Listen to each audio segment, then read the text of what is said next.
তুই শুরু করতাম নিচের লাইট লাগবে নিচের লাইট ওই যে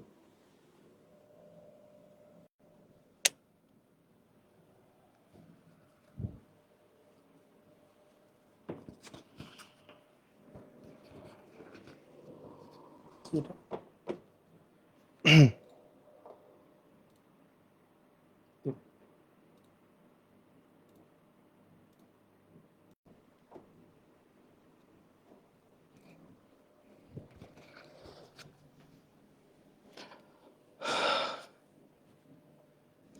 আসসালামু আলাইকুম।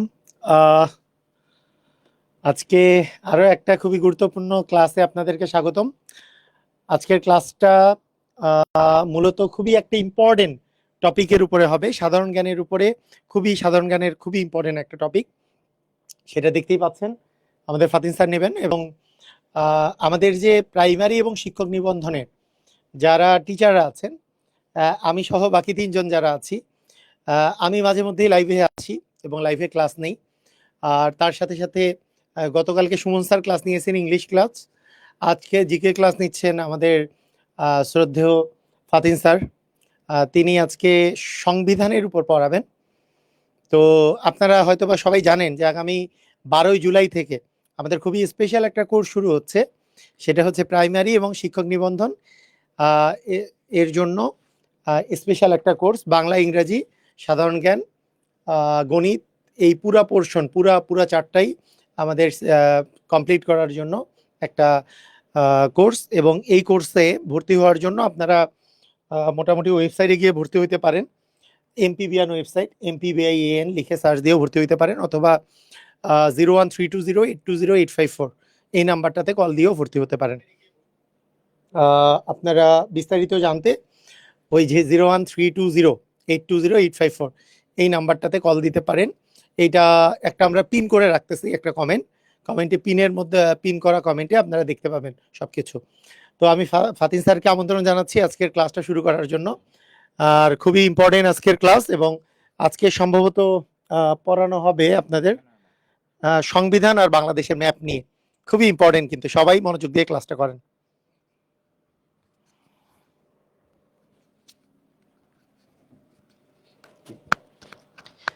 আসসালামু আলাইকুম সবাইকে, আশা করি সবাই ভালো আছেন। আমরা আজকে চলে আসলাম একটা ফ্রি ক্লাস নিয়ে বলতে পারেন। তো যেহেতু আমরা রেগুলার কমিটমেন্ট করেছি যে আমরা প্রতিদিনই হচ্ছে 12 তারিখ থেকে তো আমাদের মূল ক্লাস শুরু হবে, এর আগে আমরা হচ্ছে রেগুলার বেসিক কিছু ক্লাস নিয়ে হাজির হব আপনাদের সামনে। তো আজকে আমরা বেসিক্যালি যেটা করব সেটা হচ্ছে যে বাংলাদেশের মানচিত্র যেটা বা বাংলাদেশ পরিচিতির মূলক যে ক্লাসটা আছে সেই ক্লাসটা নিব মানচিত্রের সাহায্যে, এবং সেটার সাথে রিলেভেন্ট আরও কিছু ইনফরমেশন জানার চেষ্টা করব। এখানে মুক্তিযুদ্ধের সেক্টরগুলো চলে আসবে। অ্যাট দ্য সেম টাইম এখানে আপনি দেখবেন যে সংবিধানের কিছু জিনিসপত্র চলে আসতেছে, আসলে যেহেতু বাংলাদেশ পরিচিতি। তো অনেকেই এখানে আমাকে সালাম দিয়েছেন, ওয়ালাইকুম আসসালাম। আসসালামু আলাইকুম সবাইকে যারা পরে বা এখন এইমাত্র যুক্ত হলেন। তো আমরা প্রথমে যে কাজটা করব সেটা হচ্ছে যে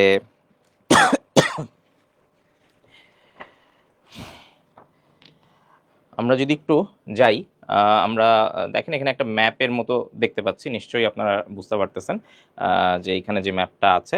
তো আমি যদি একটু বোঝানোর চেষ্টা করি, আমরা মোটামুটি বাংলাদেশ এর যদি পরিচিতিটা নিয়ে কথা বলতে চাই, সবার শুরুতে আমাদের মাথায় যেটা আসে যে এই যে একটা ম্যাপ বা এই যে একটা মানচিত্র, এটা আসলে কার, বা একটা তো ডেফিনেটলি একটা দেশে, সেই দেশের সাংবিধানিক যে নামটা আছে সেই সাংবিধানিক নামটা কি। তো এই যে মানচিত্রটা দেখতে পাচ্ছেন, এটা তো আমরা সবাই জানি যে বাংলাদেশের মানচিত্র। তো আমরা কি আসলে জানি যে এই মানচিত্রটা যদি আপনাকে প্রশ্ন করে, প্রাইমারির বলেন বা নিবন্ধনের বলেন, ভাইভাতে এটা খুব কমন একটা প্রশ্ন, এবং এটা আমাকে আপনাদেরকে খুব স্মার্টলি এটা অ্যান্সার করতে হবে। আপনাকে জিজ্ঞেস করতে পারে যে সাংবিধানিক নাম কোনটি, বা প্রশ্ন আসতে পারে, MCQতেও আসলে প্রশ্ন আসতে পারে যে সাংবিধানিক নাম কোনটি। তো বাংলাদেশের আসলে সাংবিধানিক নাম কোনটা একটু আমাকে কি বলা যায়? একটু কমেন্টে জানান তো যে বাংলাদেশের সাংবিধানিক নাম, ঠিক আছে, বা এই যে ম্যাপটা দেখতে পাচ্ছেন, এটা আসলে যেই দেশটার সেটার একটা সাংবিধানিক নাম আছে। আমরা তো সবাই মনে করেন যে সংবিধানের ব্যাপারে মোটামুটি সবাই কম বেশি পড়েছি বা জেনেছি। তো আমাদের যেমন হচ্ছে একটা জীবন পদ্ধতি আছে যে আমরা সকালে ঘুম থেকে উঠি, হ্যাঁ, তারপরে আমরা আমাদের রেগুলার কাজকর্ম করি, ব্রেকফাস্ট করি, তারপরে হয়তো আমাদের কাজে বেরিয়ে পড়ি, দুপুরে আবার খাওয়া দাওয়া করি, একটু বিশ্রাম করি, বিকালে আবার কি একটু খেলতে খেলতে বের হই, সন্ধ্যায় আবার পড়তে বসি। এই যে একটা জীবনাচরণ, হ্যাঁ, এটাও কিন্তু একটা সংবিধান। ঠিক আছে? তো একইভাবে আমাদের হচ্ছে অ্যারিস্টটল, একজন দার্শনিক, সবাই নাম শুনেছেন নিশ্চয়ই, তিনি আমাদেরকে বলেছেন যে রাষ্ট্রের যে একটা জীবন পদ্ধতি আছে, হ্যাঁ, সেটাকেই বলা হয় হচ্ছে সংবিধান, ইংরেজিতে আমরা বলি হচ্ছে কনস্টিটিউশন। ঠিক আছে? তো যখনই যেই টার্মটা পড়বেন সেটার ইংরেজি টার্মটা অবশ্যই জেনে নেবেন। সংবিধান ইংরেজি কি বললাম? সংবিধানের ইংরেজি হচ্ছে কনস্টিটিউশন।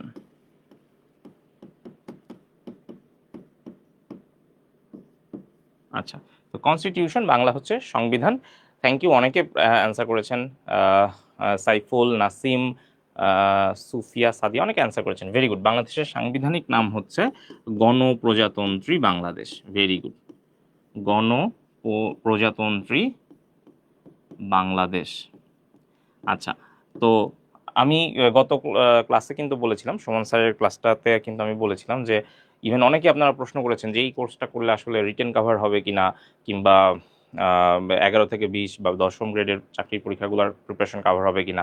আমার বিশ্বাস যে এটাতে আপনার ভাইভাও কভার হয়ে যাবে, কারণ ভাইবার একটা কমন প্রশ্ন ইভেন এটা হতে পারে যে ইংরেজি নামটা জিজ্ঞেস করতে পারে, যে ইংরেজিতে আপনি যে বাংলাদেশের যে কনস্টিটিউশনের যে নাম বা কনস্টিটিউশনাল যে নেইমটা, সেটা ইংরেজিতে আপনি আমাকে শোনান। তো যদি এটা ভাই ভাই জিজ্ঞেস করে, তাহলে আপনি কি বললেন? সাংবিধানিক নাম। তাহলে সাংবিধানিক নামটা কি বলেন তো?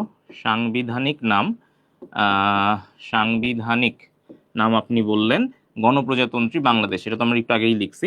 এইটাকেই যদি আমি ইংলিশে বলতে চাই তাহলে আমি কি লিখবো?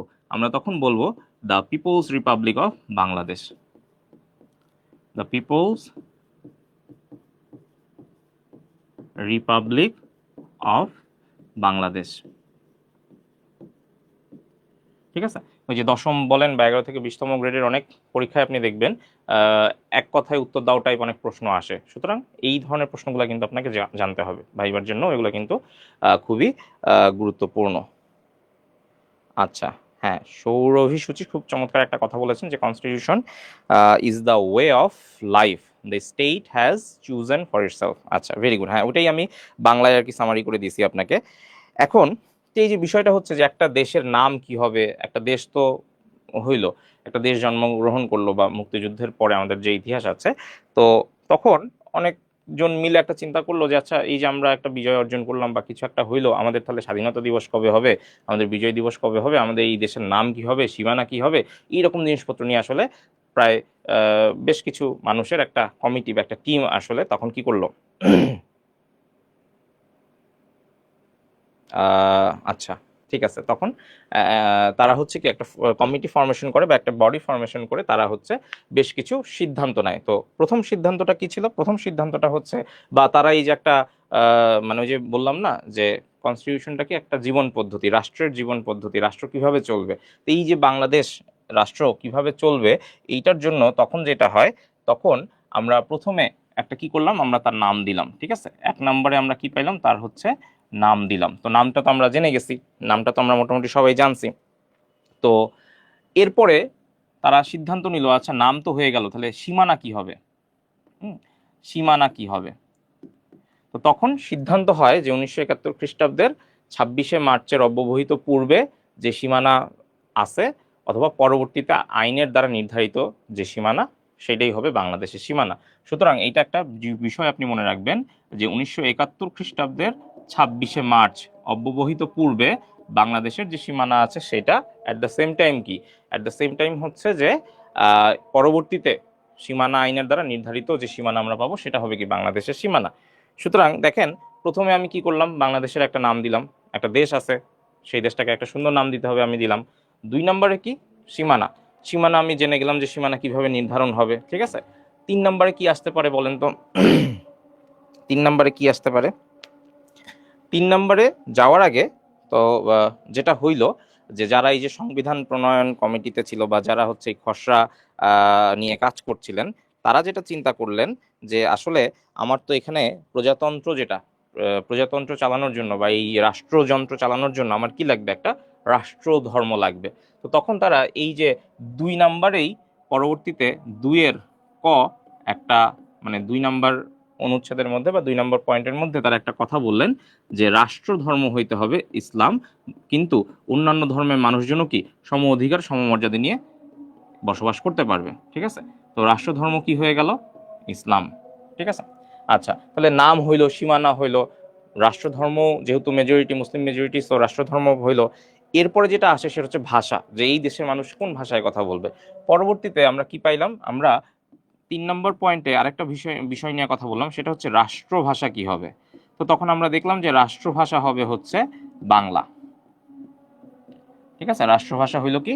বাংলা। অর্থাৎ একটা প্রজাতন্ত্রের রাষ্ট্রভাষা দরকার, সেই রাষ্ট্রভাষা কি? সেই রাষ্ট্রভাষা হচ্ছে বাংলা।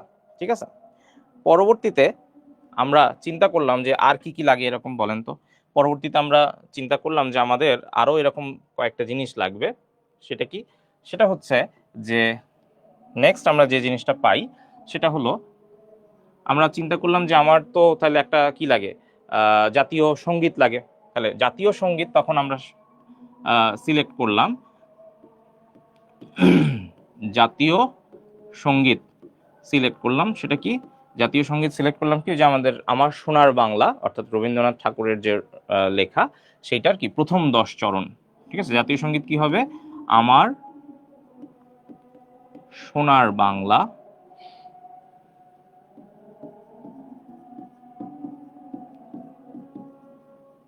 এর প্রথম 10 চরণ। ঠিক আছে, একইভাবে একটা জাতীয় প্রতীকও আমরা তখন তৈরি করলাম। জাতীয় প্রতীক। ঠিক আছে, একটা জাতীয় প্রতীক পেলাম। জাতীয় প্রতীকটার বর্ণনা কেউ কি দিতে পারবেন? জাতীয় প্রতীক, জাতীয় প্রতীক, জাতীয় প্রতীকটার বিষয়ে কারো কি আইডিয়া আছে? কেউ কি বলতে পারবেন জাতীয় প্রতীকটা কেমন? বেশ কয়েকটা বিষয় আছে জাতীয় প্রতীকের মধ্যে।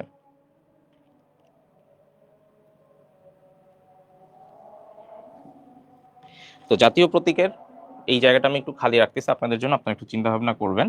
পরবর্তীতে জাতীয় সঙ্গীত জাতীয় প্রতীক যখন আমি নির্ধারণ করে ফেললাম, পরবর্তীতে আমরা নেক্সট পয়েন্টে আমার মাথায় আসে 5 নাম্বার আর একটা পয়েন্ট নিয়ে, ওই যে প্রায় 34-35 জনের যে একটা টিম আছে, অত ডিটেলস আমরা এখন যাচ্ছি না, আজকের ক্লাসে যাচ্ছি না। আচ্ছা, জাতীয় সঙ্গীত প্রতীক শাপলা, ওকে ঠিক আছে। তো পরবর্তীতে যে জাতীয় সঙ্গীত, আমি কিন্তু একদমই কিছুই বলতেছি না, আমি কিন্তু সংবিধান বলতেছি না, এমনি বলতেছিলাম যে কয়েকটা মানুষজন গল্প টল্প করতেছে, তাদেরকে একটা গুরুত্ব দায়িত্ব দেওয়া হয়েছে যে দেখো আমার দেশ স্বাধীন হয়েছে, তাহলে এই যে দেশটা, এই যে রাষ্ট্রযন্ত্র কিভাবে চলবে, কিভাবে চালাবা তুমি, এটা আমাকে একটু ঠিক করে দাও। তো গণ্যমান্য যে কয়েকজন ব্যক্তি আছে, সেই কয়েকজন ব্যক্তি বসে আলাপ আলোচনা করছে, তারা এরকম একটা ডায়েরিতে কয়েকটা পয়েন্ট লিখছে, আমি সেই পয়েন্টগুলো নিয়ে কথা বলতেছি, আমি কিন্তু সংবিধান নিয়ে কথা বলতেছি না। ঠিক আছে, সো অনুচ্ছেদ অনেক অনেক কিছু লিখতেছেন। আচ্ছা, তাহমিনা বলছে ভাসমান শাপলা, ভেরি গুড। ভাসমান শাপলাটার দুই পাশে কি থাকবে? ধানের শীষের যে, হ্যাঁ, দুইটা ধানের শীষের প্রতীক থাকবে, ভেরি গুড। আর মাঝখানে কি থাকবে? ভাসমান শাপলা, ভেরি গুড, ওকে। এর উপরে কি থাকবে? 3টা পাতা, পাট পাতা, ভেরি গুড। আর দুই পাশে 2টা করে তারকা, ভেরি গুড ভেরি গুড। আচ্ছা, সবাই জানেন, ভেরি গুড। এই তো অস্থির। জাতীয় প্রতীক আমরা জানি, সংবিধান না পারলেও আমরা কি জাতীয় প্রতীক সবাই জানি, আমাদের সংবিধান বা এত কিছু কঠিন করে আমরা কোনো কিছু বলবো না। 5 নম্বরে তখন মনে হইলো, ওই যে যে মানুষজনগুলা গল্প করতেছিল তাদের মনে হইলো আচ্ছা তাহলে আমার তো একটা রাজধানী, একটা ক্যাপিটাল তো দরকার। তখন তারা দেখলো যে আচ্ছা রাজধানী তাহলে আমরা কাকে করতে পারি? আমরা রাজধানী করে দিই ঢাকাকে। সবাই ঢাকায় থাকতো, তো যারা গল্প করতেছিল, এই যে বানাচ্ছিল, তারা কি ঢাকাকে রাজধানী করে দিচ্ছে। ওকে, এরপরে রাজধানী তো হয়ে গেল, যে আমরা রাজধানী পেয়ে গেলাম। তারা নেক্সট যে জিনিসটা চিন্তা করলো যে আমাদের পরিচয় কি হবে। ঠিক আছে, আমাদের পরিচয় কি হবে। তখন তারা আমাদের পরিচয় নিয়ে চিন্তা ভাবনা করলো। তারা চিন্তা করলো যে আসলে আমরা আসলে নিজেদের পরিচয়, আমাদের সত্তাটা কি হবে। তো তখন তারা ভাবলো যে যদি জাতি হয়, জাতিগতভাবে আমরা কি হব? বাঙালি। আর আমাদের নাগরিকত্ব কি হবে? নাগরিকত্ব হবে বাংলাদেশী।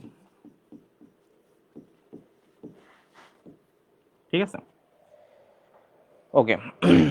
নেক্সট নেক্সট কি আছে? আরেকটা জিনিস তারা আর কি চিন্তা করলো, আমরা যদি একটু এখানে জায়গা বের করি,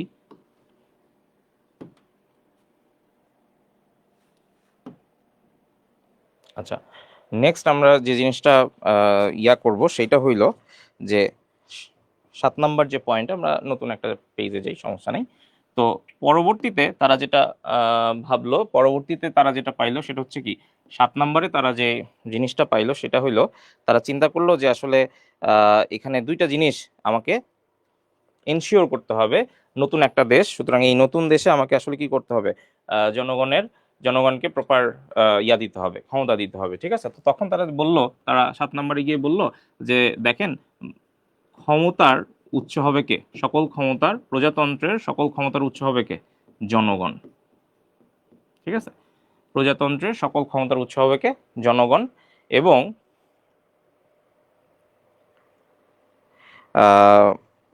পরবর্তীতে আমরা কি পাইলাম, পরবর্তীতে তারা বলছে যে আমরা এই যে যে লেখালেখিটা করতেছি এটাই হবে কি সর্বোচ্চ আইন। কি লেখালেখি করতেছি, এই যে আমরা যে 7টা করে পয়েন্ট লিখলাম, এখন পর্যন্ত যে 7টা পয়েন্ট পাইছি, এরকম 1 2 3 4 5 6 7 এভাবে 153টা পয়েন্ট তারা শেষ পর্যন্ত পাইছে, বা অনুচ্ছেদ যেটাকে বলে। এই সবগুলো মিলে যে আমার যে একটা আসলে কি সংবিধান বা যে কনস্টিটিউশন হচ্ছে, এটাই হবে কি দেশের বা প্রজাতন্ত্রের সর্বোচ্চ আইন, ঠিক আছে। এবং তারা আরো একটা কথা বলে যে আসলে যে কোনো কিছুই হয়ে যাক না কেন, মৌলিক যে আইন বা যে অনুচ্ছেদ বা বিধানগুলো আছে সেগুলো কি অপরিবর্তনযোগ্য, ঠিক আছে। আচ্ছা, হ্যাঁ, সংবিধানের প্রাধান্য, ভেরি গুড সৌরভী সূচি। তো এতক্ষণ ধরে আমরা যা যা বলছি এগুলা হচ্ছে সবগুলাই কি, হ্যাঁ দেন। ও, ওইটা বন্ধ হয়নি। আচ্ছা, তাহলে এই যে এতক্ষণ ধরে আমরা যা যা কথাবার্তা বললাম, এগুলাই হচ্ছে কি, আমরা যখন আসলে আমরা কিন্তু আজকে সংবিধানের ক্লাস ওইভাবে ডেডিকেটেডলি করতেছি না, বাংলাদেশ পরিচিতি বা মানচিত্র পরিচিতির ক্লাস, সেইখানে আমরা আসলে কি করলাম, সেইখানে আমরা দেখলাম যে আসলে বাংলাদেশের যে পরিচিতি নিয়ে আমি যখন কথা বলতে যাব, তখন বেসিক যে কথাগুলো চলে আসে সেগুলো হচ্ছে এই 7টা পয়েন্ট। তো সেই 7টা পয়েন্টের মধ্যে এখানে আমরা আসলে যা যা নিয়ে কথা বলছি, সেখানে আসলে সংবিধানের আলোকপাতটাই হয়েছে। এবং আপনি মনে রাখবেন কয়েকটা পয়েন্ট। সেই পয়েন্টটা কি, পয়েন্টটা হচ্ছে, আমরা সবাই মনে রাখবো যে বাংলাদেশের সংবিধানে আসলে একটু যদি বলি, প্রস্তাবনা আছে একটা, প্রস্তাবনা আছে কয়টা বলেন তো, প্রস্তাবনা আছে হচ্ছে একটা।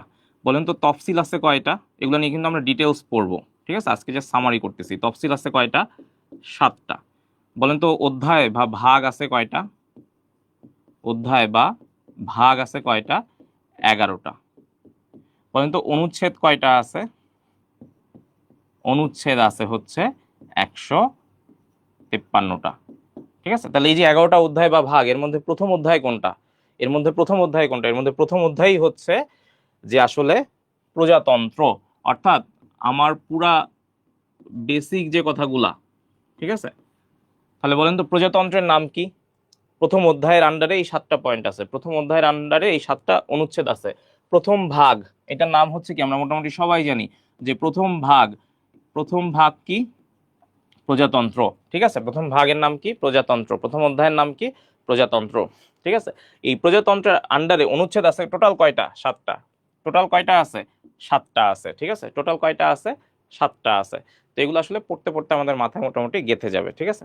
ওকে, তাহলে এখন যদি আমি আপনাকে প্রশ্ন করি যে প্রজাতন্ত্রের নাম কি, আপনি বলবেন গণপ্রজাতন্ত্রী বাংলাদেশ। আমি যদি বলি প্রজাতন্ত্রের সীমানা কি হবে, 1971 খ্রিস্টাব্দের 26শে মার্চের অব্যবহিত পূর্বে যেটা ছিল সেটা, বা পরবর্তীতে আইনের ধারা যেটা নির্ধারিত হবে। আমি যদি প্রশ্ন করি প্রজাতন্ত্রের রাষ্ট্রধর্ম কি, আপনার উত্তর হবে কি, ইসলাম। বাংলাদেশের রাষ্ট্রধর্ম কি, ইসলাম। বাংলাদেশ নিয়েই কিন্তু কথা বলতেছি। বাংলাদেশের রাষ্ট্রভাষা কি, বাংলা। বা ওই যে প্রজাতন্ত্রের রাষ্ট্রভাষা কি, বাংলা, ঠিক আছে। বাংলাদেশের জাতীয় সঙ্গীত কি হবে, আমি কি ইচ্ছা মতো গাবো, না, আমার একটা রুল আছে। ওই যে বলছি, আমি কি সকালে ইচ্ছা মতো ঘুম থেকে উঠতে পারি, না, আমার অফিস আছে, আমার অফিসে 9টায় প্রবেশ করতে হয়, তাহলে এর আগে আমার একটা প্রপার চ্যানেল মেনটেন করতে হবে টাইমের। তাহলে ঠিক একইভাবে জাতীয় সঙ্গীত কি আমি ইচ্ছা মতো গাবো, না, ঠিক আছে। জাতীয় পতাকা কখন অর্ধনমিত বা ইয়া করতে হয়, এই যে পুরাটা তুলতে হয়, আবার কোন একটা প্রোগ্রামে জাতীয় সঙ্গীত কতটুকু গাইতে হবে, এটা একটা নিয়ম আছে। সেই নিয়মটাই হচ্ছে সংবিধানের আলোকে আমরা বলি যে প্রজাতন্ত্রের যে 4 নম্বর অনুচ্ছেদ, সেখানে বলা আছে যে আমার সোনার বাংলা, এটা কি হবে, তার প্রথম 10 চরণ হচ্ছে আমার জাতীয় সঙ্গীত। বিভিন্ন ধরনের যে আমরা জাতীয় প্রোগ্রাম হয় সেখানে কিন্তু আমরা সেটাই মেনটেন করি। জাতীয় প্রতীক, এটা আমরা মোটামুটি সবাই পারছি। জাতীয় প্রতীকের কয়েকটা বিষয় আছে, যে দুই পাশে কি থাকবে, ধানের শীষ থাকবে, মাঝখানে ভাসমান শাপলা থাকবে, এরপরে কি একদম উপরে 3টা পাতাযুক্ত পাট পাতা, মানে সে পরস্পর পত্র সংযুক্ত অবস্থায় থাকবে, এবং দুই পাশে 2টা তারকা থাকবে। মোটামুটি আমরা এগুলো জানি। তারপরে 4 নম্বর অনুচ্ছেদে এখানে জাতীয় পতাকা নিয়েও কথাবার্তা আছে, সেটা আর এখানে আমি বলি নাই। 5 নম্বরে বলা আছে রাজধানী কি হবে, ঢাকা। 6 নম্বর অনুচ্ছেদে বলা আছে দুইটা বিষয়, জাতি বাঙালি আর নাগরিকত্ব হচ্ছে বাংলাদেশি, ঠিক আছে। তো এই যে আমি যে এখানে যখন একাধিক কথা বলছি, তো তখন আবার একটা জিনিস আমাদের একটু মাথায় রাখতে হবে, যে এই যে জাতিগতভাবে যে আমি জিনিসটা বললাম যে জাতিগতভাবে হচ্ছে বাঙালি, আর নাগরিকত্ব বা নাগরিকগণ আসলে পরিচিত হবে কি বলে, বাংলাদেশী হিসেবে। এইটা আসলে 6-এর আন্ডারে আবার দুইটা অনুচ্ছেদ আছে, সেই দ্বিতীয় অনুচ্ছেদে এই কথাটা বলা আছে। সুতরাং এইটা একটু আমাদের মাথায় ভালোভাবে রাখতে হবে, এবং আপনি মাথায় এটা ভালোভাবে রাখবেন। আপনি প্রাইমারি শিক্ষক নিবন্ধনের কোর্সে ভর্তি হয়েছেন বলে যে আপনাকে প্রাইমারি বা শিক্ষক নিবন্ধনের পরীক্ষায় ভালো করতে হবে, অন্যান্য পরীক্ষায় ফেল করতে হবে, এটা মনে করার কোনো কারণ নাই। তো প্রিপারেশন এমনভাবে নেবেন যে আপনি যে কোনো প্রতিযোগিতামূলক চাকরির পরীক্ষায় যেন 100-তে 110 ভাগ সফলতা অর্জন করতে পারেন, বা 100-তে 110 ভাগ ইফোর্ট দিয়ে আসতে পারেন, ঠিক আছে। ওকে, এখন তাহলে বিষয়গুলো হচ্ছে যে মোটামুটি আমরা কিছু জিনিস একদম বেসিক, মানচিত্রে আমি একটু পরেই যাচ্ছি, বাট বেসিক যে কথাগুলো ছিল সেগুলো তো মনে হয় আমরা শিখে গেলাম, তাই না? তাহলে বেসিক যে জিনিসগুলো যদি আমি শিখে যাই, তাহলে চলেন একটু ঝটপট আমরা কিছু প্রশ্ন সমাধান করে ফেলি, দেখি কার কি অবস্থা। দেখেন 39তম বিসিএস এ, হ্যাঁ 39তম বিসিএস এ দেখেন আমরা একটা প্রশ্ন এখানে পাইছি যে গণপ্রজাতন্ত্রী বাংলাদেশে সংবিধানে মোট কতটি তফসিল রয়েছে। চলুন ঝটপট একটু পড়ে ফেলি, তো একটু পড়ে ফেলি। হ্যাঁ, সংবিধান প্রণয়ন কমিটির একমাত্র নারী সদস্য ছিলেন রাজিয়া খাতুন, ভেরি গুড। সভাপতি ছিলেন doctor Kamal Hossain, very good. আমি কিছু কথা বলতে চাই নাই, বাট তারপর আপনি চলে আসতেছে, এগুলো চলে আসবে স্বাভাবিক। ওই যে 34 জনের কথা বলছিলাম, ঠিক আছে, 34 জন সদস্য মিলে যে এটা হয়, সংবিধান প্রণয়ন কমিটি হয়, 34 জন সদস্য ছিল, এগুলা মোটামুটি আমরা সবাই জানি, ঠিক আছে। ওকে, তাহলে বলেন গণপ্রজাতন্ত্রী বাংলাদেশের সংবিধানে মোট কতটি তফসিল রয়েছে। আমরা একটু আগেই পড়ছি, তফসিল কয়টা আছে, 7টা। তফসিল কয়টা আছে, 7টা, ভেরি গুড। মেঘলা, পরশ পাথর, সৌরভ সূচি, লাবণী বিনতে হাকিম, সুফিয়া, রিপা, সুমন, রোদ্দুর, অনেকে সঠিক অ্যান্সার দিচ্ছেন, ভেরি গুড। তাহলে ধুমধাম চলেন পরেরটা করে ফেলি। দেখেন 2023 সালে একটা প্রশ্ন আসছে, কোথায় আসছে, বাংলাদেশ সুপ্রিম কোর্টের প্রোটোকল অফিসার। আমি কিন্তু বারবার বলতেছি, গত ক্লাসেও বলছি, প্রাইমারি শিক্ষক নিবন্ধনে যা আসছে তা তো পড়বই, আশপাশে আরো যা যা আসছে বিভিন্ন চাকরি পরীক্ষা সেগুলোও পড়বো, যেন শুধুমাত্র কি ওই যে প্রাইমারি শিক্ষক নিবন্ধনেই টিকেই যে একদম ভি দেখানো শুরু করবো তা না। আমরা সবসময় আমাদের কি চিন্তা ভাবনা একটু উপরের দিকে রাখবো, ঠিক আছে। গণপ্রজাতন্ত্রী বাংলাদেশের সংবিধানে কতটি অনুচ্ছেদ আছে, এখনো অ্যান্সার আসতেছে 7, কারণ হচ্ছে ওই যে আগেরটাই আসতেছে, আগের প্রশ্নের আসতেছে, সমস্যা নাই, একটু দেরিতে আসে কমেন্টগুলো। আচ্ছা, 2-এর খ বলছে একজন, আচ্ছা কি জানি 155 লিখছে, এইটা খুবই দুঃখজনক। আমরা একটু আগেই বলছি 153, ভেরি গুড, 153। এই তো আপনারা প্রোটোকল অফিসার হয়ে গেছেন, বুঝতে পারতেছেন, সুপ্রিম কোর্টের প্রোটোকল অফিসার মানে যেন তেন কথা, সর্বনাশ করছে। হ্যাঁ, কয়েকদিন পরে তো আপনাদেরকে স্যালুট দিতে হবে। ওকে, ভেরি গুড, ভেরি গুড। হ্যাঁ, টুকটুকি, তাসনুভা, ভেরি গুড, অস্থির, সবাই পারতেছে। ওকে, দেখেন শুধু কি সুপ্রিম কোর্টে যাবো, আমরা বিআরটিএতেও যাবো, সব বড় বড় পজিশনে একদম হ্যাঁ জুড়ে ফেলে দিয়ে আসবো, তাই না? বিআরটিএ ডাকে বেঞ্চ সহকারী, বেঞ্চ ভাঙতে যাবো আমরা। বেঞ্চ সহকারী না, সহকারী, হ্যাঁ ভাঙা যাবে না। 23-এ দেখেন একটা প্রশ্ন আসছে, হ্যাঁ পিডিএফ অবশ্যই পাবেন, ক্লাস পিডিএফ ক্লাসের শেষেই পেয়ে যাবেন। এবং চেষ্টা করব ক্লাসের পরে, অ্যাটলিস্ট জিকেতে চেষ্টা করব ক্লাসের পরেই আমরা আরো কিছু প্র্যাকটিস করতে দিব, এমসিকিউ। গণপ্রজাতন্ত্রী বাংলাদেশের সর্বোচ্চ আইন কোনটি বা কি, একটু আগে আমি বলছিলাম, বলেন তো এটা কত নম্বরে ছিল সংবিধানের প্রথম ভাগ, প্রজাতন্ত্রের কয় নাম্বার পয়েন্ট এটা ছিল বলেন তো, আমি অপশন দেই। 3 নম্বর অনুচ্ছেদ, 4 নম্বর অনুচ্ছেদ, 7 নম্বর অনুচ্ছেদ, 5 নম্বর অনুচ্ছেদ, বলেন কোথায় ছিল, বলেন তো কোথায় ছিল। গণপ্রজাতন্ত্রী গণপ্রজাতন্ত্রী বাংলাদেশ, এটা তো বুঝছি প্রজাতন্ত্রের নাম, এটা সর্বোচ্চ আইন যে সংবিধান, এটা কোন অনুচ্ছেদে বলা ছিল একটু বলেন তো আমাকে। 3, 4, 7, 5 কোন কোন কোন কোন অনুচ্ছেদে বলা ছিল, ঝটপট বলেন। এইটা কমেন্ট করেন, এইটা কমেন্ট করেন। 3-এ ছিল, 4-এ ছিল, 7-এ ছিল না 5-এ ছিল, এইটা কমেন্ট করেন।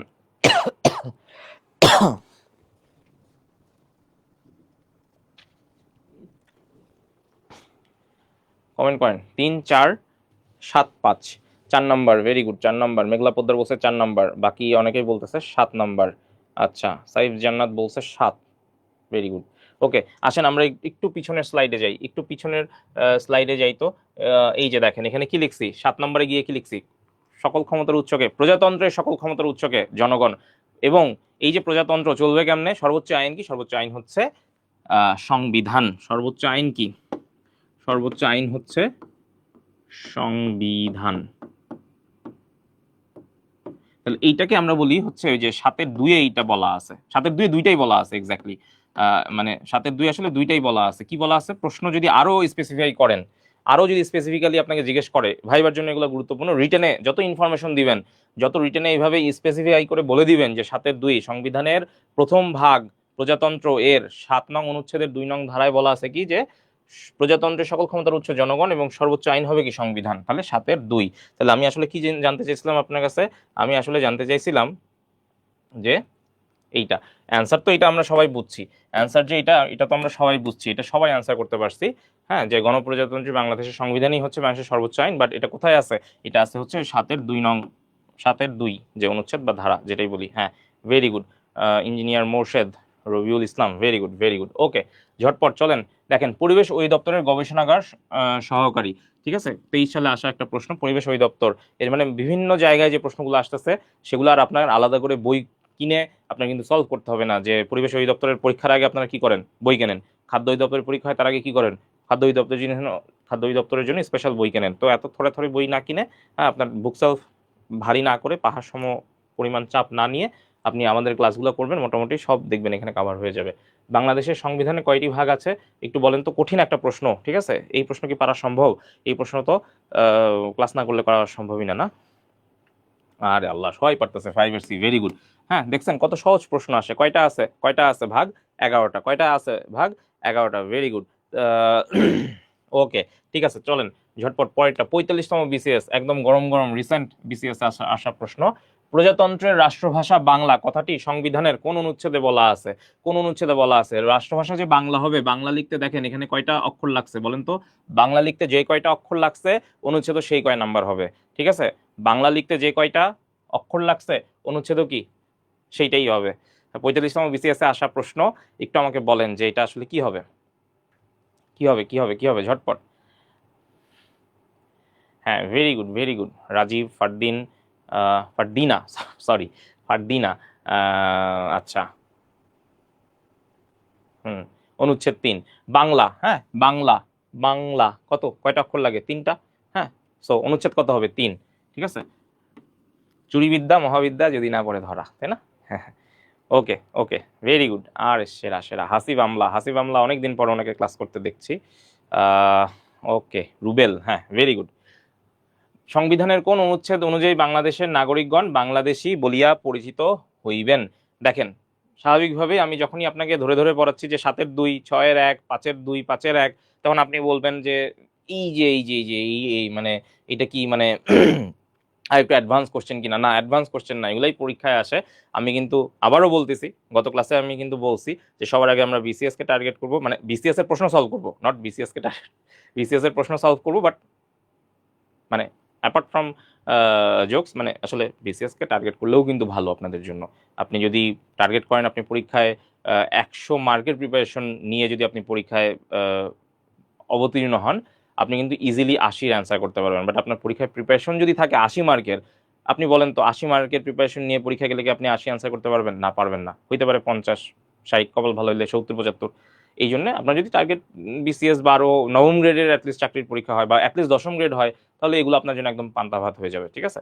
সো কি বলা আছে দেখেন তো, যে সংবিধানের কোন অনুচ্ছেদ অনুযায়ী বাংলাদেশের নাগরিকগণ বাংলাদেশী বলিয়া পরিচিত হইবেন। তো বাংলাদেশী লিখতে তো কি হয়, 1, 2, 3, 4, 5, 5টা অক্ষর লাগে, তাহলে 5 নম্বর অনুচ্ছেদে, তাই না?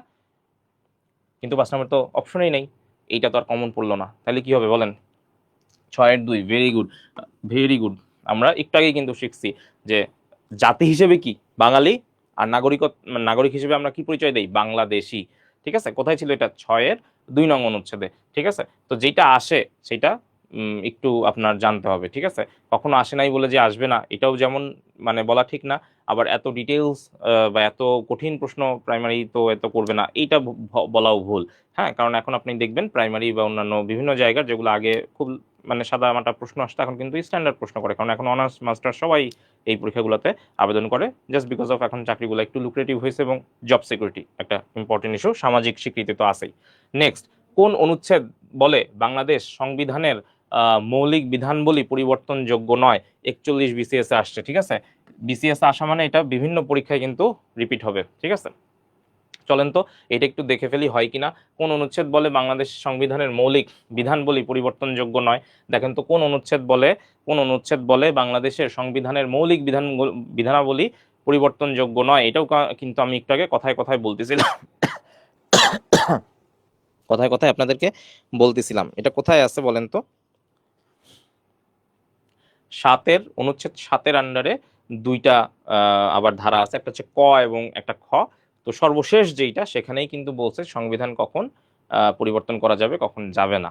তো অনুচ্ছেদ 7-এর আন্ডারে যে দুইটা আবার কি সাব অনুচ্ছেদ আছে বা অনুচ্ছেদ বা উপধারা আছে, ক আর খ এর মধ্যে শেষ যেটা আছে সেটাতেই আসলে বলা আছে যে মৌলিক যে বিধানগুলো আছে, যাহা কিছুই ঘটুক না কেন মৌলিক বিধানগুলো আমি কখনোই কি করতে পারবো না, পরিবর্তন করতে পারবো না। ঠিক আছে, এটা অনেকেই পারছেন, ভেরি গুড। হাসিব আমলা পারছে, স্বপ্না পারছে, কেয়া, জান্নাত, very good very good. 41 BCS আসা প্রশ্ন। ঠিক আছে, তাহলে দেখেন আপনি কিন্তু কনফিডেন্ট হয়ে যাবেন আস্তে আস্তে প্রশ্নগুলো সলভ করলে, কারণ কি আপনি বিসিএস এর প্রশ্ন সলভ করতেছেন। আচ্ছা, গণমাধ্যম ইনস্টিটিউটের সহকারী পরিচালক দেখেন 2003 সালে আসছে, কিন্তু তারপর আমি আপনাকে ছেড়ে দিব না, কারণ 3-এ আসছে তো কি হয়েছে, আপনাকে পড়তে হবে। তাই দেখেন ক্লাস করলে কিন্তু জব সলিউশনও লাগে না আপনার। ঠিক আছে, ওরাকল বা বিভিন্ন যে বাজারে সুন্দর সুন্দর জব সলিউশন আছে, আপনারা এগুলো কিনেন, খালি কিনে সাজায় রাখেন। অনেক মোটা মোটা বই হয়, ওই মোটা বই দেখলেও ভয় লাগে আসলে। ঠিক আছে, এই জন্য ভালো হয় যে একটা রেফারেন্স বই থাকতে পারে সর্বোচ্চ, অথবা এই যে ক্লাসগুলো করে ফেলবেন। ঠিক আছে, তাহলে বলেন বাংলাদেশ একটি গণমাধ্যম ইনস্টিটিউট, তাই না? নাকি কি? ও আচ্ছা, এটা তো গণমাধ্যম ইনস্টিটিউটের সহকারী কি হবে বলেন? ইয়াস ফান, বলেন কি হবে? বাংলাদেশ একটি কি ইসলামী প্রজাতন্ত্র, গণপ্রজাতন্ত্র, প্রজাতন্ত্র না গণতান্ত্রিক প্রজাতন্ত্র? বলেন।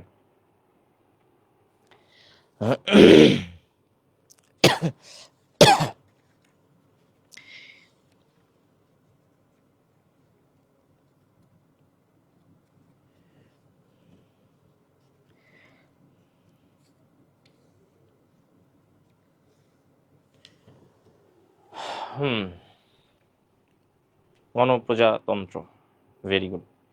ওই যে প্রস্তাবনায় এটা লেখা আছে, দেখেন, হ্যাঁ, প্রস্তাবনায় লেখা আছে। আমরা যখন হচ্ছে ডিটেলসে যাব তখন প্রস্তাবনাটা, আজকে যেহেতু প্রস্তাবনাটা আসলে এখানে করি নাই, তো এই জন্য আর এইটা হচ্ছে আমরা ইয়ার জন্য অবশ্য রেখে দিব। প্রস্তাবনা যখন ডিটেলস পড়বো তখন এটা চলে আসবে। হ্যাঁ, অ্যান্সার সবাই সবাই পারতেছে, আমি বুঝতেছি না আপনারা এত জোস কেন। গণপ্রজাতন্ত্রী বাংলাদেশের সংবিধানের কোন ভাগে বাংলাকে রাষ্ট্রভাষা হিসেবে স্বীকৃতি দেওয়া হয়েছে? ওরে আল্লাহ, এত বড় কঠিন প্রশ্ন কেমনে করব, ভাষা শুনেই তো ভয় লাগতেছে, তাই না? এইটা কি অ্যান্সার করা সম্ভব বলেন? গণপ্রজাতন্ত্রী বাংলাদেশের সংবিধানের কোন ভাগে, বাপরে বাপ, বাংলাকে রাষ্ট্রভাষা হিসেবে স্বীকৃতি দেওয়া হয়েছে? এটা তো জীবনে কোনোদিন পড়ি নাই, তাহলে কি করব বলেন? এটা কি পড়ছি কোনোদিন? কি হবে বলেন তো? এটা কি কোনোদিন পড়েছি? এটা কি কোনোদিন পড়েছি? এটা তো পড়ি নাই। কি হবে অ্যান্সার? 11-এর অ্যান্সার কি হবে? গণপ্রজাতন্ত্রী বাংলাদেশের সংবিধানের কোন ভাগে বাংলাকে রাষ্ট্রভাষা, এই যে বাংলা, একটু আগে আমরা বুঝলাম বাংলা 3, বাংলা লিখতে 3, শুনতেও 3 লাগে, অ্যান্সার কি? তৃতীয় ভাগে। ঠিক আছে, কোথায় আসছে দেখেন, 22-এ আসছে।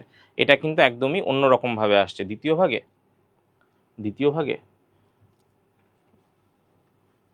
ও আচ্ছা, দাঁড়ান, এখানে কি বলছে? কোন ভাগে বাংলাকে রাষ্ট্রভাষা হিসেবে স্বীকৃতি দেওয়া হয়েছে? দাঁড়ান, এখানে কি বলছে? ভাগ বলছে, অনুচ্ছেদ কিন্তু বলে নাই। আল্লাহ আল্লাহ, সবাই সবাই ভুল করতেছে, এই যে সবাই ভুল করতেছে, সবাই তৃতীয় লিখতেছে, কেউ কেউ দ্বিতীয় লিখতেছে, কেউ কেউ আবার ডিও লিখছে, চতুর্থ। ও মাওর খোদা, গণপ্রজাতন্ত্রী বাংলাদেশ সংবিধানের কোন ভাগে, কোন ভাগ? প্রথম ভাগের নাম কি? প্রথম অধ্যায়ের নাম কি? প্রজাতন্ত্র। সেই প্রজাতন্ত্রের কয় নাম্বার অনুচ্ছেদে দেওয়া হয়েছিল? 3 নাম্বার অনুচ্ছেদে। ঠিক আছে, বুঝতে পারছি। তাইলে গণপ্রজাতন্ত্রী বাংলাদেশ সংবিধানের কোন ভাগে এটা বলা আছে? দেখেন প্রথম ভাগে। ঠিক আছে, প্রথম ভাগে। ওকে, বুঝে গেছে, প্রথম ভাগে, কিন্তু তৃতীয় না। এটা একটু কনফিউশনে পড়ার কোনো কারণ নাই। ঠিক আছে, আমি যদি পিছনে যাই, এই যে দেখেন 3 নম্বর, এটা কি? রাষ্ট্রভাষা বাংলা, বাট প্রথম ভাগ। এই যে দেখেন ভাগ কোনটা? ভাগ কিন্তু প্রথম ভাগ, কিন্তু অনুচ্ছেদ কোনটা? অনুচ্ছেদ হচ্ছে 3। তাহলে অনুচ্ছেদের কথা বলছে না ভাগের কথা বলছে? কি বলছে? রাষ্ট্রভাষা হবে কি? বাংলা, বাট এটা তো কি? অনুচ্ছেদ হচ্ছে 3, বাট প্রথম ভাগ। যদি ভাগের কথা বলে, অধ্যায়ের কথা বলে, তাহলে কি? প্রজাতন্ত্র বা প্রথম ভাগ। ঠিক আছে, সুতরাং এটা ভুল করা যাবে না, এখানে কিন্তু ভুল হয়ে যাচ্ছিল আমাদের। ঠিক আছে, এই জিনিসগুলো খেয়াল রাখবেন। চমৎকার প্রশ্ন করছে ঔষধ প্রশাসন অধিদপ্তর। ঠিক আছে, হ্যাঁ, ভেরি গুড। শুকিলা সুমি, আচ্ছা সবাই সঠিক অ্যান্সার দিছে এখন, ভেরি গুড।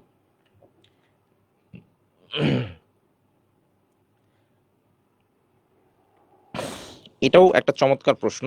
দেখেন কি বলছে যে বাংলাদেশের সংবিধানে ভাষা বিষয়ক অনুচ্ছেদটি নিম্নরূপ, মানে পুরা অনুচ্ছেদ তুলে দিছে, মানে অপশনে, ঠিক আছে, পুরা অনুচ্ছেদ তুলে দিছে যে বাংলাদেশের সংবিধানে ভাষা বিষয়ক যে অনুচ্ছেদটা আছে সেইটা কি।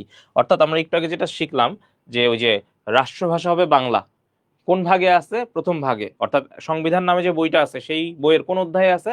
প্রথম অধ্যায়ে। কয় নাম্বার পয়েন্ট? ওই প্রথম অধ্যায়ের কয় নাম্বার পয়েন্ট বা কয় নাম্বার অনুচ্ছেদ? 3 নাম্বার অনুচ্ছেদ, ঠিক আছে। তো সেইটার স্টেটমেন্টটা কি, একদম হুবহু স্টেটমেন্টটা কি? হুবহু স্টেটমেন্টটা হচ্ছে প্রজাতন্ত্রের রাষ্ট্রভাষা বাংলা, ঠিক আছে। দেখেন এইখানেও 3-এর একটা ছোঁয়া আছে, একটা শব্দ, দুইটা শব্দ, তিনটা শব্দ। তাহলে এটা কোথায় আছে? 3 নাম্বার কি 3 নং অনুচ্ছেদে। তাহলে 3 নং অনুচ্ছেদ আপনার মুখস্থ এমনিই থাকবে, কারণ কি 3 নং অনুচ্ছেদে আপনার কি লাগবে? কয়টা শব্দ লাগবে? 3টা শব্দ। শব্দগুলা কি? প্রজাতন্ত্রের রাষ্ট্রভাষা বাংলা। তাহলে 3 ম্যাজিক ওয়ার্ডস, আমরা আমাদের জীবনে সবাই কিন্তু 3 ম্যাজিক ওয়ার্ডস বলতে যেটা বুঝি এটা কিন্তু সেইটা না, ঠিক আছে। সেটা কোনটা? সেটা হচ্ছে প্রজাতন্ত্রের রাষ্ট্রভাষা বাংলা, ঠিক আছে। এটাও একটা 3টা ম্যাজিক্যাল ওয়ার্ডস দিয়ে এই অনুচ্ছেদটা গঠিত। কি মনে রাখতে হবে? প্রজাতন্ত্রের রাষ্ট্রভাষা বাংলা, এইটা মনে রাখতে হবে। কিন্তু জীবনে এখন যে ফেজ চলতেছে, আমরা যখনই 3 ম্যাজিক ওয়ার্ডস মাথায় আসবে তখন আমরা কি পড়বো? প্রজাতন্ত্রের রাষ্ট্রভাষা হচ্ছে বাংলা, বুঝছি? ওকে, ভেরি গুড। বাংলাদেশের সংবিধানের কোন অনুচ্ছেদে জাতীয় সঙ্গীত আমার সোনার বাংলা এর উল্লেখ করা হয়েছে? দেখেন বিপিএসসি এর এখানে আসছে আমার সোনার বাংলা। তাহলে এটা জানি কোথায় ছিল বলেন তো? 1 নম্বরে কি ছিল বলেন তো? 1 নম্বরে হচ্ছে প্রজাতন্ত্রের নামকরণ করছি, গণপ্রজাতন্ত্রী বাংলাদেশ। 2 নম্বরে কি ছিল? 2 নম্বরে ছিল সীমানা, নামকরণ করলাম, তাহলে সীমানাটা আমি আইডেন্টিফাই করে ফেলছি। 3 নম্বরে কি ছিল বলেন তো? ওই যে 3 বাংলা, 3 বাংলা। 4 নম্বরে যায় কি ছিল? 4 নম্বরে গিয়েছিল হচ্ছে জাতীয় সঙ্গীত। সঙ্গীত, হ্যাঁ, জাতীয় সঙ্গীত। সঙ্গীত এই যে এভাবে মনে রাখতে পারেন, সঙ্গীত কি 4টা অক্ষর দিয়ে, সঙ্গীত লিখতে 4টা অক্ষর লাগে, ওইভাবে মনে রাখতে পারেন যে 4 নং অনুচ্ছেদ। কয় নং অনুচ্ছেদে উল্লেখ করা আছে? 4 নং অনুচ্ছেদে, ঠিক আছে। এক্স্যাক্টলি, সবাই অ্যান্সার করতেছে, ধুমায় অস্থির, ভালো লাগতেছে, খুবই ভালো, ভেরি গুড। নেক্সট নেক্সট কি আছে? নেক্সট যেটা আছে এইটা তো আসলে ওই যে একটা সংশোধনী বিষয়, সংশোধনীগুলো আমরা আলাদা ক্লাস নিব। সো এটা তখন হচ্ছে আমরা পড়বো সংশোধনী। আমরা জানি যে অনেকগুলো সংশোধনী আছে, তো সংশোধনীটা আমরা হচ্ছে 14 নম্বর প্রশ্নটা আমরা যখন সংশোধনীর একটা ক্লাস নিব, সংবিধান নিয়ে যখন ডিটেলসে যাব তখন তো আমরা এই ক্লাসটা নিব। আচ্ছা, বাংলাদেশের জনগণ জাতি হিসেবে কি নামে পরিচিত? দেখেন জাতি হিসেবে কি নামে পরিচিত? জাতি, বাঙালি, ঠিক আছে। এটা তো আমরা একটু আগেই পড়ছি, ঠিক আছে। জাতি হিসেবে কি নামে পরিচিত? বাঙালি। তাহলে চলেন নেক্সট। প্রজাতন্ত্রের সকল ক্ষমতার মালিক জনগণ, এই ঘোষণাটি বাংলাদেশ সংবিধানের কোন অনুচ্ছেদে উল্লেখিত হয়েছে? সকল ক্ষমতার মালিক জনগণ, একটু আগে আমরা পড়ছিলাম মনে হয়, মনে আছে? প্রজাতন্ত্রের সকল ক্ষমতার মালিক কে?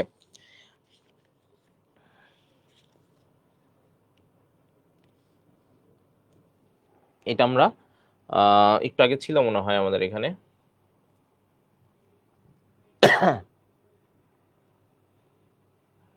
আচ্ছা, এখানে একটু লেখার সময় ভুল হয়েছে, সেটা হচ্ছে মানে দুইটা আলাদা ইয়া হবে, আমি মনে হয় একবারে দিয়ে দিছি। সর্বোচ্চ আইন যে সংবিধান, এটা হচ্ছে 7-এর 2, আর জনগণই সকল ক্ষমতার উৎস, প্রজাতন্ত্রের সকল ক্ষমতার উৎস যে জনগণ, সেটা হচ্ছে 7-এর 1, ঠিক আছে। আচ্ছা, তাইলে আমরা যদি চলে যাই আমাদের প্রেজেন্ট স্লাইডে, যে প্রজাতন্ত্রের সকল ক্ষমতার মালিক জনগণ, এই ঘোষণাটি বাংলাদেশ সংবিধানের কোন অনুচ্ছেদে উল্লেখিত হয়েছে? এই যে 7-এর 1-এ, ঠিক আছে। কোথায় উল্লেখিত হয়েছে? 7-এর 1, ঠিক আছে। তাহলে বাংলাদেশের পরিচয় আছে কোথায়? সংবিধানের যে প্রথম যে অধ্যায়টা আছে প্রজাতন্ত্র, সেইখানে কিন্তু বেশ ভালোভাবে আমরা বাংলাদেশের যে বেসিক যে জিনিসগুলো আছে সেগুলো কিন্তু আমরা জানছি এখান থেকে, ঠিক আছে। তো আচ্ছা, তো এখন আচ্ছা, তো এখন আমরা যে জিনিসটা চিন্তা করতেছিলাম সেটা হচ্ছে আমরা এই যে ম্যাপের কথা বলছিলাম না, তো ম্যাপ কোথায় আছে? আমরা একটু ম্যাপের কাছে যাই, ম্যাপের সাহায্য নিব। সো ম্যাপটা যদি একটু দেখি, খেয়াল করেন এখানে যে সাদা দাগগুলো দেওয়া আছে এগুলো দিয়ে আসলে বিভাগগুলো আলাদা করা হয়েছে। তো আমরা মোটামুটি সবাই জানি যে বাংলাদেশে বিভাগ কয়টা বলেন তো? বাংলাদেশে বিভাগ কয়টা একটু বলেন তো? কয়টা? 8টা, রাইট। তো বাংলাদেশে যে 8টা বিভাগ আছে, তো এই বাংলাদেশের মানচিত্রটা আসলে এখন যেরকম আমরা দেখি এখন আমরা যেরকম দেখি আসলে এরকম তো মুক্তিযুদ্ধের সময় এরকম ছিল না, তাই না? মুক্তিযুদ্ধের সময় আসলে কিরকম ছিল এটা যদি আমরা একটু চিন্তা করি, মুক্তিযুদ্ধের সময় আমাদের মানচিত্রটা কিরকম ছিল আসেন একটু দেখি। তো এই যে মানচিত্রটা, একটা কমন প্রশ্ন আসে, সেটা হচ্ছে যে সেক্টরগুলো নিয়ে অনেক সময় প্রশ্ন আসে, ঠিক আছে? তো সেক্টরগুলো যে প্রশ্ন আসে, আমি জাস্ট একটু এখানে ইয়াগুলা বিভাজনগুলো দিয়ে নেই, হয়তো এটা আসলে আরো পরিষ্কার হবে।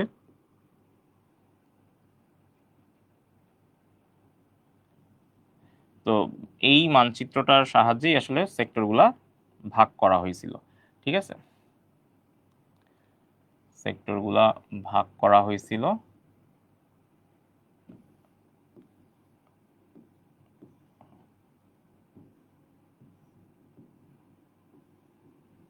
ওকে, তো আশা করি লাল কালি দিয়ে দাগানোর জন্য আপনারা বুঝতে পারছেন। সো সেক্টর মনে রাখার জন্য আপনারা যে কাজটা করবেন সেটা হচ্ছে, আমি নিচ থেকে উপরের দিকে মার্কিং করব, ঠিক আছে? কি করব বলেন তো?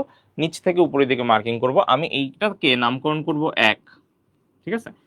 এইটাকে নামকরণ করব 2, এইটাকে নামকরণ করব 3, এখানে দিব 4, এখানে দিব 5, ঠিক আছে? নিচ থেকে উপরের দিকে গেলাম, 1 2 3 4 5। এবার কি করব, এই মাথা থেকে আমি আবার সিরিয়ালি নিচে নামবো, এখানে আমি নামকরণ করব, এখানে দিব হচ্ছে 6, এখানে দিব হচ্ছে কি 7, এখানে দিব হচ্ছে কি 8, এখানে দিব কি 9, ঠিক আছে? বলেন তো মুক্তিযুদ্ধে এমন একটা সেক্টর ছিল যেটা পানির উপরে ভাসমান ছিল? হ্যাঁ, পানির উপর ভাসমান ছিল না, পানির উপর ভাসমান ছিল না, এমন একটা সেক্টর ছিল যে সেক্টরে আসলে কি কোনো মানে ওইভাবে কমান্ডার, মানে ফিক্স কোনো কমান্ডার ছিল না। তো বা নৌ সেক্টর ছিল, সেটা হচ্ছে যে এইটা 10, আর আরেকটা বাকি আছে, এটা হচ্ছে যে 11, ঠিক আছে? আচ্ছা, ভেরি গুড। এবার আমাকে একটু বুদ্ধি করে বলেন তো, 11টা সেক্টর তো আপনার হয়ে গেল। মানচিত্র আমি বিশ্বাস করি যে আপনারা সবাই পারেন।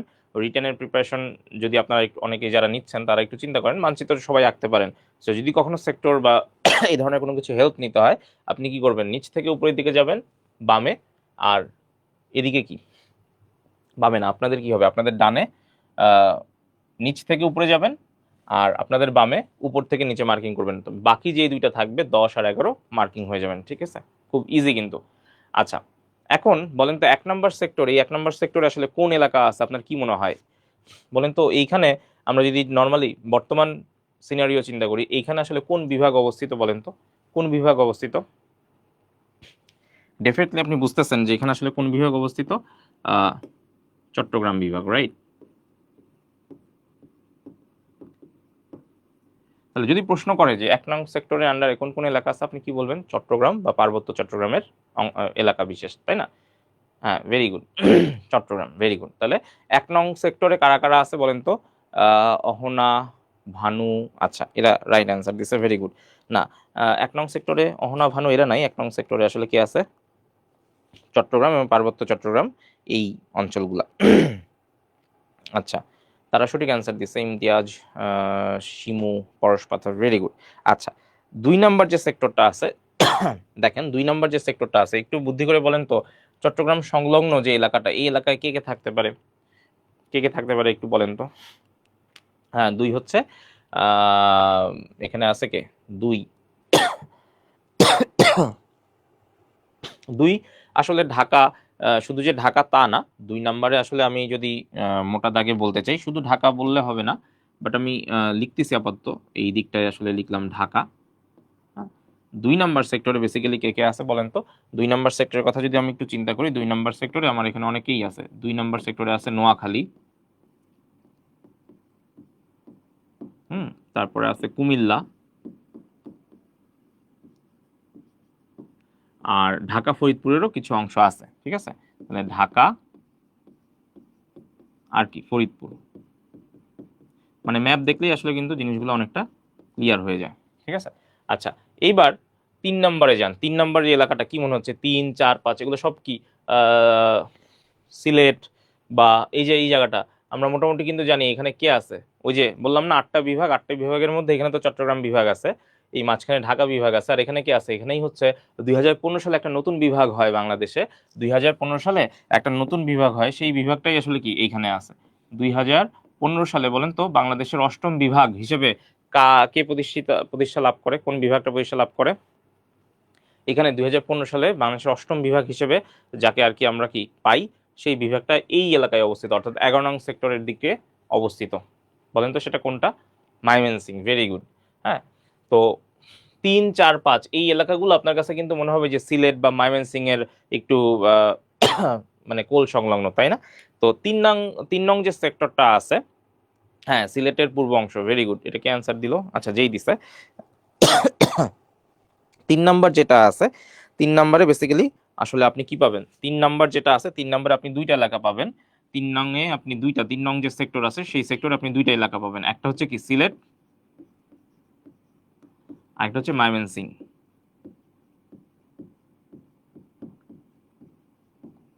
সিলেটের যে এলাকা পাবেন সেটা হচ্ছে হবিগঞ্জ মহকুমা, তখন মহকুমা বলতো। আর ময়মনসিংহ এর কি পাবেন? ময়মনসিংহ এর কিশোরগঞ্জের এখানে কিছু এলাকা এই সেক্টরের ভিতরে ছিল।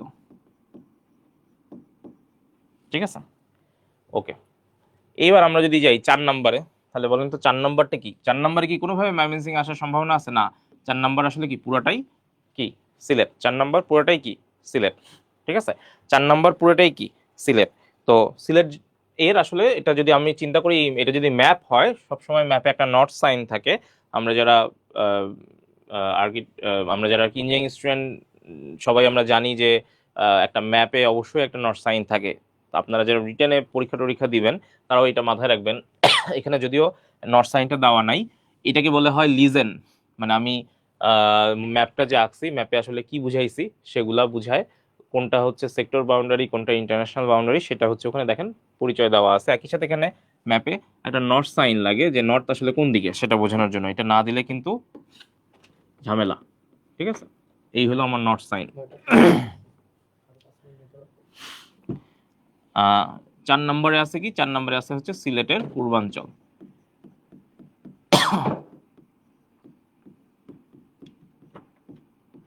ঠিক আছে, সিলেটের পূর্বাঞ্চল। 5 নাম্বারও হচ্ছে অলমোস্ট তাই, কিশোরগঞ্জ হবিগঞ্জ। হ্যাঁ, 5 নাম্বারটা আসলে কি? 5 নাম্বারটা হচ্ছে সিলেটের পশ্চিমাঞ্চলগুলো একটু থাকবে। ঠিক আছে, তো 4 আর 5 মোটামুটি কি, ওই যে বলছিলাম যেটা 3, 4, 5 মেজরিটি কি আসলে সিলেট এরিয়া। আচ্ছা, 6 বলেন তো কোন বিভাগ? দেখেই বোঝা যাচ্ছে 6 কোন বিভাগ। বলেন তো 6 হচ্ছে রংপুর বিভাগ। পুরাটাই মেজরিটি হচ্ছে রংপুর, এবং একই সাথে এখানে দিনাজপুরের ঠাকুরগাঁও আছে। ঠিক আছে, এই যে 6 নাম্বার যে সেক্টর, এই 6 নাম্বার সেক্টরে রংপুর বিভাগের সাথে পার্শিয়ালি তখন ঠাকুরগাঁও, যে আমার দিনাজপুরের ঠাকুরগাঁও হচ্ছে এই সেক্টরের মধ্যে পড়ে। 7 নাম্বার, 7 নাম্বার সেক্টর, এটা পুরোটাই কি মেজরিটি হচ্ছে রাজশাহী। মেজরিটি কি রাজশাহী। কিন্তু এখানে আরো যে দুইটা জায়গা এখানে অ্যাড হয়, সেটা হচ্ছে ব্রহ্মপুত্র নদের যে তীর আছে, ব্রহ্মপুত্র নদের তীরের কোল ঘেঁষে এখানে বগুড়া এবং পাবনা, এই দুইটাও হচ্ছে এই সেক্টরের আন্ডারে ছিল। বগুড়া এবং পাবনার, বগুড়া এবং পাবনার হচ্ছে অংশ বিশেষ। ঠিক আছে, বগুড়া এবং পাবনার অংশ বিশেষ। ঠিক আছে, আচ্ছা। 8 নাম্বার সেক্টর, আর বলেন তো 8 নাম্বার সেক্টর এটা কোন এলাকা পড়ে? বুঝতেই পারতেছেন, খুলনা। কোন বিভাগ? খুলনা। ঠিক আছে, 8 নাম্বার সেক্টরে কি পড়ে? খুলনা বিভাগ পড়ে। ঠিক আছে, কিন্তু খুলনা কি এখানে পুরোপুরি ভাবে আসলে চলে আসে? না, খুলনা কিন্তু এখানে পুরোপুরি ভাবে আসে না। 8 নাম্বার সেক্টরে, 8 নাম্বার সেক্টরে খুলনার অংশ বিশেষ, খুলনার কিছু, খুলনার যে বিভাগটা আছে এই বিভাগের দক্ষিণ প্রান্তটা কিন্তু আবার কি 9 নাম্বার সেক্টরে গেছে।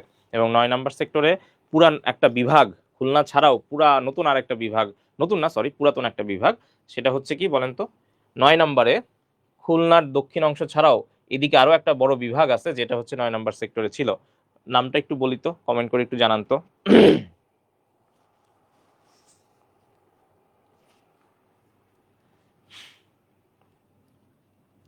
তো বেসিক্যালি যে 8 নাম্বার সেক্টরে আমি যদি এখানে মেজরিটি চিন্তা করি, 8 নাম্বার সেক্টরে এখানে যশোরকে পাবেন আপনারা। যশোর। ঠিক আছে, কুষ্টিয়া এবং যশোর, মানে খুলনা যদি বলি তাহলে এখানে দুইটা এলাকা চলে আসবে। একটা হচ্ছে কি Kushtia,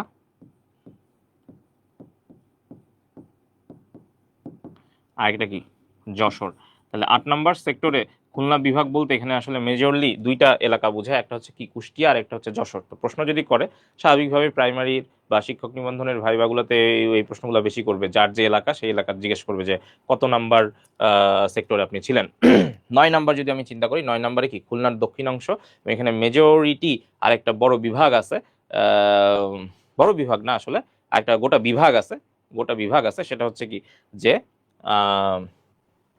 Barishal. Very good. 9 number sector আপনি যদি চিন্তা করেন এখানে আরো দুইটা আপনি পাবেন 9 নম্বর সেক্টরে।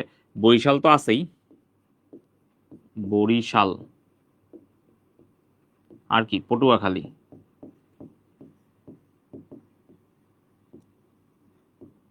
এগুলো আপনারা যতটুকু মনে রাখতে পারেন তত ভালো। যেমন কুষ্টিয়ার আসলে আরো যদি ডিটেলসে যান, কুষ্টিয়ার মেহেরপুর, হ্যাঁ, চুয়াডাঙ্গা, ঠিক আছে, ভেরি গুড। কিন্তু একদম মানে যেইটা আসলে জানতে হবে সেইটুকুই আমি লিখে দিছি যে কুষ্টিয়া আর কি যশোর, ঠিক আছে। আচ্ছা, বরিশাল, পটুয়াখালী, ভেরি গুড। 11টা আপনি বুঝতে পারতেছেন। 11 হচ্ছে ওই যে বলছি যে 2015 সালে যে নতুন বিভাগ হয়, মানে বাংলাদেশের 8ম বিভাগ, সেটা হচ্ছে ময়মনসিংহ। আর 10 নম্বর তো আসলে বুঝতেই পারতেছেন, যশোর। হ্যাঁ, ভেরি গুড, ওকে, ঠিক আছে। তো এই হলো আসলে বিষয়। তো আমরা মোটামুটি এই যে মানচিত্রটা দেখলে তখন হচ্ছে কি আমি বাংলাদেশের আসলে 8টা বিভাগ সেই পরিচিতিটাও আমি পাইলাম। আবার একই সাথে কি যদি কখনো আপনার পরীক্ষায় চিত্র আঁকতে হয়, কি বললাম যে আপনি প্রথমে শুরু করবেন কি ডান দিক থেকে, নিচ থেকে নামকরণ করবেন 1 2 3 4 5, এরপর আবার এই পাশে চলে আসবেন, নামকরণ করবেন উপর থেকে নিচে 6 7 8 9, ঠিক আছে। বাকি আপনার কাছে দুইটাই থাকতেছে, একটা হচ্ছে যে নৌ যে সেক্টরটা ছিল সেটা, এটা সবাই জানি 10। আর ময়মনসিংহ বিভাগটা আপনি জানেন বাংলাদেশের মানচিত্রের এই জায়গাটায় ময়মনসিংহ 8ম বিভাগ, সো এখানে 11 নম্বর সেক্টর এটা দিয়ে দিবেন বাই ডিফল্ট, ওইটা হচ্ছে আমার 11 নম্বর সেক্টর। সুতরাং কে কোন সেক্টরে, মানে কোন এলাকা কোন সেক্টর, এটা আসলে মুখস্থ করার কিছু নাই।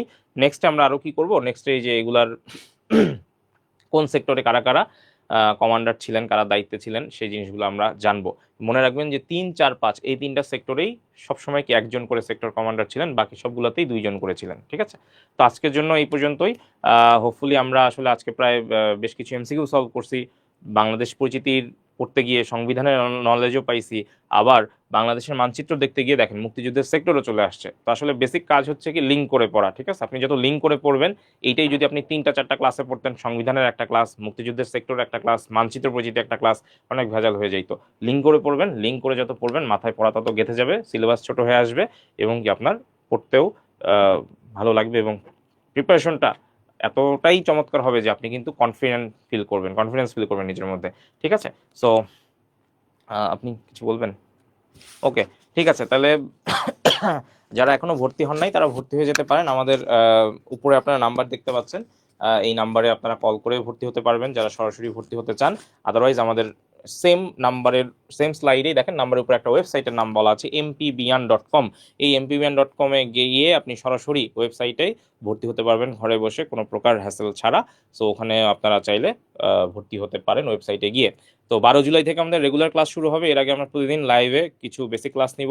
12 তারিখ থেকে আমাদের রেগুলার রুটিন ওয়াইজ ক্লাস হবে, টপিক ওয়াইজ ক্লাস হবে, এবং সেক্ষেত্রে আমরা কিন্তু প্রত্যেকদিন ক্লাসের শেষে ক্লাসের পিডিএফ দিয়ে দিব, এবং প্রয়োজন মোতাবেক স্যাররা যখন যে ক্লাসে তাদের শিট দেওয়ার প্রয়োজন মনে করবে তারা শিট দিবেন, এবং যখন পরীক্ষা নেওয়ার মতো হবে আমরা মনে করবো যে হ্যাঁ একটা টপিক শেষ হয়েছে বা এই যতটুকু পড়ানো হয়েছে এর উপর পরীক্ষা নেওয়া দরকার, আমরা কিন্তু পরীক্ষা নেব। পরীক্ষাগুলো মাস্ট আপনাকে ভালোভাবে দিতে হবে, ঠিক আছে। তো সবাই ভালো থাকেন, সুস্থ থাকেন, সবার সাথে নিশ্চয়ই দেখা হবে। যারা ক্লাস করছেন আমার রিকোয়েস্ট থাকবে রেগুলার ক্লাস করবেন, যারা এখনো ভর্তি হয় নাই তাদেরকেও একটু জানিয়ে দিবেন যে আমরা এখানে একটা চমৎকার প্যাকেজ সিস্টেম নিয়ে আসছি, যেখানে আপনি এক কোর্সে, যেটা আমি বারবার বলি, শুধু প্রাইমারি শিক্ষক নিবন্ধন নামেই যে আমি আসলে কোর্সটা নিচ্ছি, শুধু যে এই দুইটাই কভার হবে তা না। আপনি আজকে দেখেছেন, আপনি নিজেরাই সাক্ষী যে আমরা আসলে যত ধরনের প্রশ্ন বিভিন্ন জায়গায় আসছে একটা টপিক থেকে, সব ধরনের প্রশ্নই কিন্তু সলভ করিয়েছি, এবং আপনাকে একটা জিনিস বিশ্বাস করতে বাধ্য করিয়েছি যে আসলে যদি মেইন টপিকে মেইন বেসিকের কনসেপ্ট যদি আপনার থাকে, পরীক্ষার প্রশ্ন যত ঘুরায় ফিরায় আসুক, খাদ্য অধিদপ্তরে আসুক, প্রাইমারিতে আসুক, আর ওই বেতারে আসুক বা বিআরটিএতে আসুক, পরীক্ষায় ভালো করা সম্ভব, চাকরি পাওয়া সম্ভব, ঠিক আছে। ওকে, সবাই ভালো থাকবেন, সুস্থ থাকবেন, আসসালামু আলাইকুম।